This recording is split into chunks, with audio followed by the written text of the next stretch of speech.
drummers against implied timekeeping, Rush, the Tortoise, and the Hare.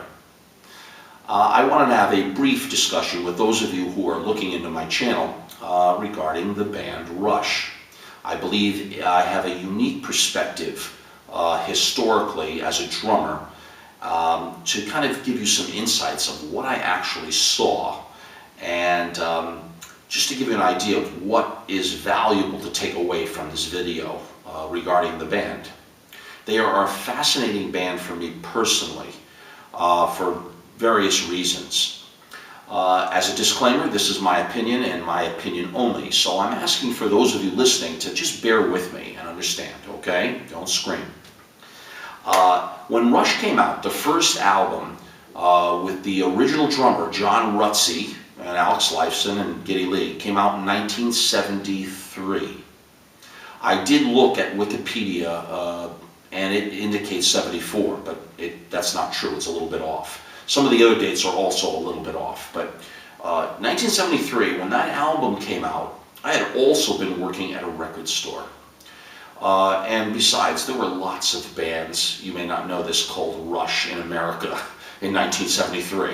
So Rush did not stand out, take my word for it. The album came in, no one played it, no one knew it, and it was there.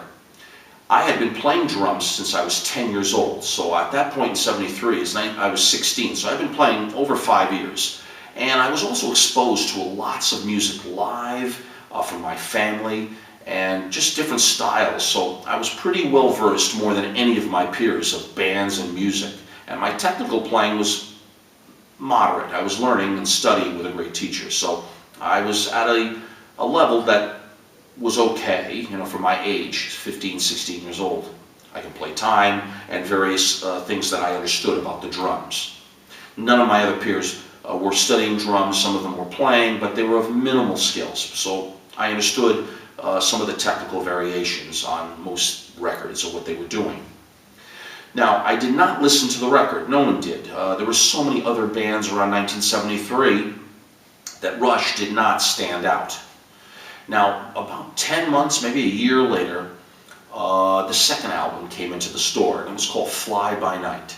It had this big owl on it. It didn't really stand out as well. Didn't play it in the store, no one knew who the band was, and they did not come around live. They were just basically there. And as I say, at the end of 1973 into 74, you can imagine Led Zeppelin, Leonard Skinner, ZZ Top. There were lots of bands that were just absolutely fantastic, and they really stood out as the greats. Rush was behind the scenes. Interestingly, I had been playing at that point 7 years, and finally, I think Caress of Steel, the third album, came in late 74, early 75, Caress of Steel, and it had a song Bastille Day on it. I'm sure some of you know Rush, know that song for sure. Well, I put the record on, and we started listening to it, and again, it did not stand out. It had a lot of blues riffs, and Geddy's voice was kind of shocking at first, but it definitely didn't stand out. And Neil Peart as a drummer didn't stand out at all. They were basically by-the-numbers players. They played good, but nothing outstanding to make note of, or nothing that really separated them out from anybody else. But they did happen to come live and play a small theater. Now, I happen to live in the Connecticut, New York, New Jersey tri-state area. So every time they came down from Canada, they played in that area. And so they played a small theater. Nothing happened with that from Caress of Steel. Finally, I was listening to the first album with Rutsey, and then I listened to the second album as well. So there's a lot of similarities between the three records, those first three, but nothing stands out. Lifeson was not much of a guitar player when you consider what was around. And Neil Peart, or Peart I should say, was definitely not a drummer that was cutting edge compared to Cozy Powell or Ian Pace. There were so many other players that were infinitely better and had more technical skill. And I was in a position to at least differentiate that out, because I had already been playing 7 years. So I could see that. Now, interestingly, within, I think, 6 months after Caress of Steel came out, maybe 8 months, I can't remember exactly, but by 1975 I was 18 years old, and 2112 came into the store. And again, there was no buzz on the band, there was nothing really happening that I remember. There was all kinds of R&B happening and funk and just different styles of music. Skinner, of course, for Southern rock, and Zeppelin and various other things. But again, Rush did not stand out because maybe at the time progressive music was, it was there with Yes and Genesis and various other bands, but it didn't stand out. But 2112 I also played in the store. And interestingly, I started to see some guys who never played drums before start to play the drums. And they did, particularly because of 2112. And clearly, I had already been playing about 7 years, and nothing stood out for me musically about Rush, and nothing about Neil Peart stood out for me as a drummer. He played the parts well, and they interconnected the themes well to the album. And then it took about maybe another 6 months, 8 months, I did start to see the album sell and t-shirts starting to appear with some guys that started playing music. There were guys starting to play guitar and bass that didn't play before. And it started to resonate a little bit, Rush. They had a little bit of a buzz going. And at 18 years old to have a concept record, even if the concept was not much, but it's still a concept, that was considered cool. So Rush had this, maybe this cachet of being new and innovative, maybe the Pink Floyd of their day. So here's where the perspective comes in. Rush made a kind of a transition from the first 3 albums to 2112. And this is where the Tortoise and the Hare part comes in. While Rush was not very good, or mediocre individually, and I know that's very hard to maybe hear from my perspective, what they lacked in individuality, they started to really become brilliant in putting their individuality aside and working towards their strengths as a group. And they put out a live album right after 2112 called All the World's a Stage. It was a 3-record set, which was even big for the time. And I definitely played that and listened to it and bought it. And because I wanted to see, I had not seen them live, but I wanted to hear them live and see how good Peart was as compared to the other greats of the era.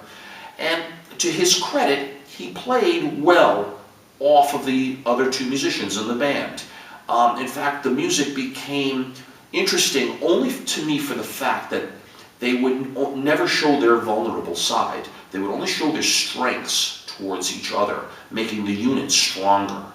This is what's very interesting about Rush. What they lacked in individual ability, they made up for in collective strength as a unit.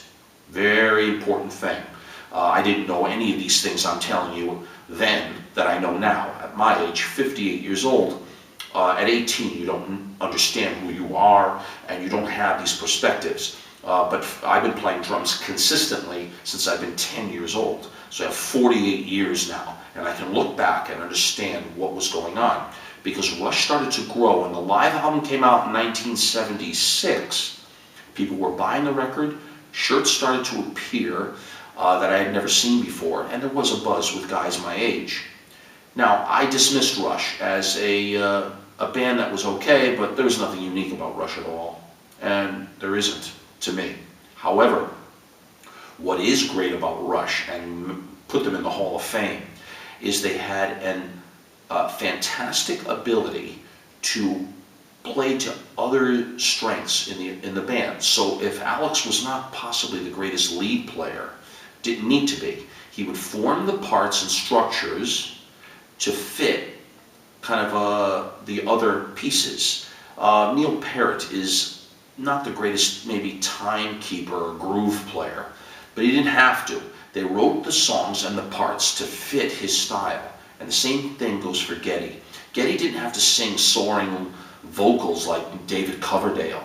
He sang parts that fit the vocal perfectly with what they were doing musically. So what happens is, nothing stood out about Rush, but collectively, it really was powerful. And this is why I'm doing the video. The Tortoise slowly moves while everyone else is individuals and different bands. There were so many superior players to Neil Peart, and surely Alex Lifeson on guitar. But that didn't sway them one bit. What did they do? They continued to write, record, and tour constantly, and consistency was the name of the game with them. And there is the key, because when they finally did in '77, I think they did a Farewell to Kings, I started listening to the records, and the construction and sound of the records improved. They wrote according to the collective ideal, and this is something that is extremely rare, because most bands are individuals that come together and their individuality stays put within the group context. Sometimes it works, sometimes it does not work. And there's hundreds upon thousands and tens of thousands of bands that fall because of it.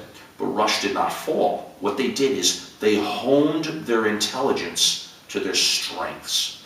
And that's why I'm doing this video. Every drummer that's looking in here, I want you to understand, I'm not making a mockery of Rush at all. They're in the Hall of Fame. I'm in no position to even consider that Hall of Fame. They are there, I am not. But what I can teach you and tell you is their ability and attitude was uncanny. So finally, in 1977, Farewell to Kings, I did go see them live because I wanted to see what they were doing. And I had technical skill, but at that point I was 20 and had been playing consistently and studying for 10 years. So I had a unique perspective. Most of the drummers were just learning, so it was much more impressive, just the whole idea of Rush. Their first concerts, but it was maybe my 100th concert.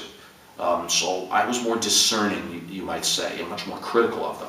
So when I saw them live, I was up very close, watching Neil very closely what was going on. He didn't really impress me as a technical drummer. He impressed a lot of my peers at 18 years old or 20 years old as extremely technical, but he wasn't. What he was he had particular strengths, and the band worked to those strengths, so it really amplified. And the same thing goes with Neil. Alex on guitar wasn't particularly a great guitar player, but they knew how to amplify it. And same thing with Giddy and his vocal. He wasn't the greatest singer, but he knew how to get the most out of his voice. This was an important lesson for me when I learned that. That a band is the sum of its parts. And this is something I want you to understand. When you're learning the drums, and I'm assuming most of you are drummers, I want you to, even if it's a single stroke roll, do the best you can. Be like Neil. That's the key. Neil never stopped. To this day, what I like about Rush is their perseverance to excel at excellence. This is something that's rare in rock music, or any music in general, or a band in particular, because while everyone's individuality wants to struggle for a voice, Rush did the opposite. They honed whatever limitations they did have technically into one unified structure, and it became powerful. And that's what's interesting to me about Rush. My perspective from before they were famous, when they came on the scene and weren't even known, and they built slowly. So I grew with Rush, but I was at an advantage because I had technical skills and experience in seeing bands live that my peers did not. So I want to bring that to you, that's the basic lesson of Rush. The Tortoise wins. The Tortoise wins because they may not have been the hippest, but they worked towards greatness. They may not have been the best musicians, but they worked, and their work ethic is just second to none. Fantastic. So praises for Rush for that. Now, I don't particularly like Rush that much as a band creatively. I think a lot of the ideas they've come up with are just not as deep as they may be perceived by some other people. But what they lacked in creative ability, they made up for in other things, like the ability to hone strength, calculate correctly. That was brilliant of them. They knew how to select what worked best for them. And this is something that is extraordinary about Rush. If you see their entire history, their discography of albums, and I went over their history, they were consistently strong. They would tour and play the shows professionally every time. They would always strive to sound great every time. You could rely on Rush, so to speak. And that's why I'm making this video. It is absolutely amazing to me that I can even do this video and give you the perspective. And I don't think you're going to get it from anybody else because of where I'm coming from historically. And I want to share that with you, that hats off to Alex Lifeson, Neil Peart, and Geddy Lee for creating something that may not have had the greatest technical skill, but they made up for it in so many other ways that got them to the Hall of Fame. So I want you to remember that. All right, so good luck to you. If you have any questions, feel free to ask me. Do not rant at me. If I sense that you can't give any insights to this video, because that's why I'm doing it, I want you to either come and ask me or give me some insights that you may have or perspectives regarding this issue. I just want to give you my insights from a historical view. All right? I'm on twitter.com/drummersagainst, facebook.com/drummersagainst implied timekeeping. And those of you who are coming in from the very first time, I have a lot of videos on the technical side in open-handed position playing. And I am also discussing other drummers, why is John Bonham great, and various other players. So take the time to take a look at what I'm trying to teach. And of course, subscribe to my channel if you would. Your subscription is the support that I need to continue, and I thank you. All right, so please let me know what you think, and I'm sure that you're going to give me your views. And again, I am definitely respectful of Rush as a band. How could I not be, you know? Look what they have achieved.